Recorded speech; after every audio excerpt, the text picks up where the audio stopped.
নমস্কার, আমি Dipanwita Chakraborty.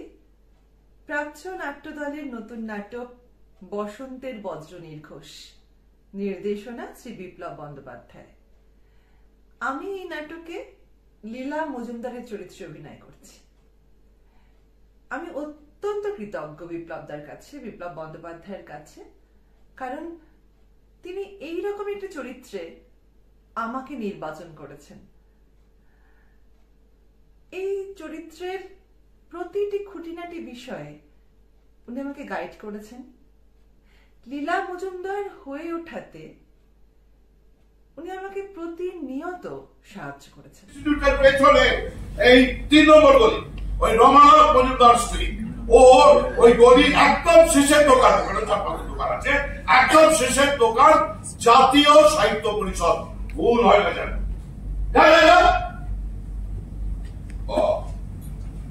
11টা miss call. কি হয়েছে? কি এতবার ফোন করছে না? না, আমি ধরতে পারিনি, আমার মাথা খারাপ আছে। আরে জেলার সাহেব আমাকে বই দিয়ে ঝুলিয়ে দিয়েছে। আরে চাঁদুকে নিয়ে একটা লেখা, সে খালি 1-2টা দেয়, পুরো ফ্যাক্টরি কবে পাবো কে জানে।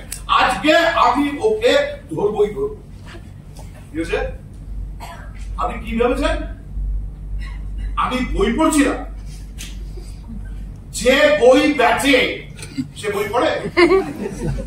চরিত্রটা করতে গিয়ে অনেকটা বই পড়তে হয়েছে, মানে নকশাল বাড়ি সম্বন্ধে জানতে হয়েছে, চারু মজুমদারের সম্পর্কে যেসব বই আছে অনেক বই পড়তে হয়েছে। মৌসুমী ভৌমিকের একটি বই আছে লীলাদি বলে, লীলা মজুমদারের ওপর, সেটা পড়েছি। পড়ার পরে লীলা মজুমদারকে, আমি তো অতটা জানতাম না লীলা মজুমদারের সম্বন্ধে, চারু মজুমদারের স্ত্রী হিসেবেই জানতাম, কিন্তু তার যে একটা মানে লীলা মজুমদারের চরিত্রটা যে কি গভীর একটি চরিত্র, মানে উনি একাধারে সংসার সামলাতেন, আবার মিছিলে উনি ছিলেন প্রতিবাদী মুখ, উনি সিপিআইএম এর সক্রিয় সদস্য ছিলেন। বিয়ের আগেও উনি যথেষ্ট অসুবিধার মধ্যে ভাইদের বড় করেছেন। 11 বছর বয়সে উনি মা হারা হয়েছেন। সেখান থেকে তখন তার ছোট ভাইয়ের বয়স 2.5 বছর, মার মতন সেবা করেই তাকে মানুষ করেছেন। তারপরে বিয়ের পরে চারু মজুমদারের ফ্যামিলিতে এসে তার অসুস্থ বাবা, তাকে সেবা করেছেন। সন্তানের অবাধ্যতাকে পাত্তা দেন, স্বার্থ সর্বস্ব প্রেমকে, তার বিয়েকে তীব্র ভর্ৎসনা করেছিলেন। আমি কিন্তু গান্ধী ভক্ত হয়েও মানে তোমাদের সম্পর্ককে মেনে নিয়েছি।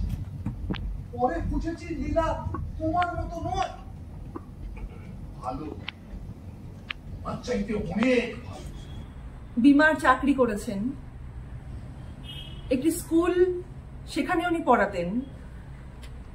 মানে উনি, ওনার যে চরিত্রটা আমার মানে ভীষণ ভালো লেগেছে, মানে এত একটা ভাস্ট একটা চরিত্র, সেটাতে তো অবশ্যই অনেকটা জার্নি করতে হয়েছে। মানে লীলা মজুমদারকে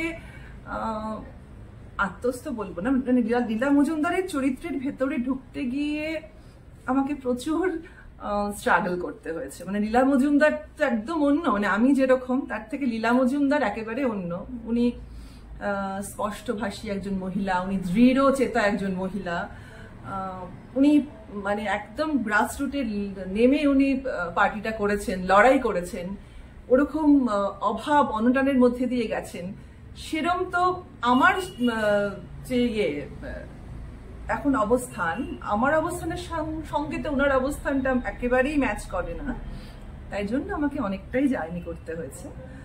তো ভালোও লেগেছে আমার, ওই এই লীলা মজুমদারের সাথে জার্নি করতে আমার খুব ভালো লেগেছে, এটা বলতে পারি। এটা কোথায়? আমি তো কল্পনাতে আছি, এটা কানাইদার শিশু মহল স্কুল, আমিও তো এখানে পড়াতাম। শিশু মহল স্কুল? তিস্তা নদীর বাঁধের পাশে শান্তিনিকেতনী আদলে তৈরি পাঠশালা? দাঁড়াও, কিন্তু তাকে ডাকতে তবে এখন তুমি ডেকে পাঠাবে এতদিন পর? কেন? কিন্তু তাকে ডেকে দিয়ে খাওয়া, ছাত্র ছাত্রী, শিক্ষক শিক্ষিকা সবাইকে জড়ো করে বিদ্যুৎ বেহারা বাজাবে। আমি আমরা সবাই একসাথে পিটি করতাম, বিদ্যুৎদা, বিদ্যুৎদা। বসন্তের বজ্র নির্ঘোষ একটি অত্যন্ত এই সময় দাঁড়িয়ে একটা প্রাসঙ্গিক একটি নাটক। এটা আমার মনে হয় দেখা উচিত প্রত্যেকের। এখানে যে বৃহৎ বাম ঐক্যের কথা বলা হয়েছে সেটা ভীষণ দরকার, জরুরি বলে আমার মনে হয়। এই পুঁজিবাদের বিরুদ্ধে লড়াই, একজোট হয়ে লড়াই করাটা ভীষণ জরুরি এই সময়ে, এই সমাজের দাঁড়িয়ে। আমার মনে হয় বসন্তের বজ্র নির্ঘোষ নাটকটি সবার দেখা উচিত। এটার আরো অনেক শো হোক, এটা আমি আশা করব।